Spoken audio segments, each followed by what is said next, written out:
యోగా చేయడం వల్ల బెనిఫిట్స్ ఏంటి?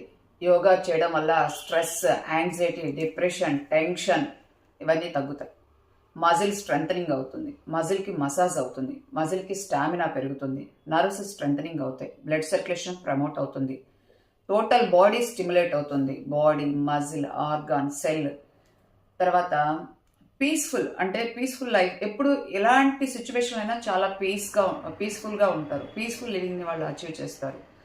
అలాగే హార్మోన్స్ బాగా రిలీజ్ అవుతాయి, హ్యాపీ హార్మోన్స్ రిలీజ్ అవుతాయి, లైక్ డోపమైన్, సెరటోనిన్, ఎండార్ఫిన్ లాంటివి అనమాట. స్ట్రెస్ హార్మోన్ డిక్రీజ్ అవుతాయి, కార్టిసాల్ లెవెల్ చాలా తగ్గుతుంది అనమాట. అలాగే ఎప్పుడు హ్యాపీగా ఉంటుంది. ఇప్పుడు మనము ఒక రీల్ చూసామనుకోండి, రీల్స్ చూసినా వీడియోస్ చూసినా వచ్చే హ్యాపీ హార్మోన్స్ అనేవి అవి ఎక్కువసేపు ఉండవు. బట్ వర్కౌట్ చేసినప్పుడు వచ్చే హ్యాపీ హార్మోన్స్ మనకి హెల్త్ని ఇస్తాయి. యోగా చేయడం వల్ల కేవలం బాడీకి ఎక్సర్సైజ్ మాత్రమే కాదు, యోగా చేయడం వల్ల physical fitness, mental fitness, self awareness, self consciousness, thoughts మీద అవేర్నెస్, అలాగే అంటే ఒక్కటి కాదు ఎన్ని బెనిఫిట్స్, ఇన్ని అని చెప్పలేం. చాలామంది టైం లేదంటూ ఉంటారు. ఒకసారి మీ స్క్రీన్ టైం చెక్ చేసుకోండి.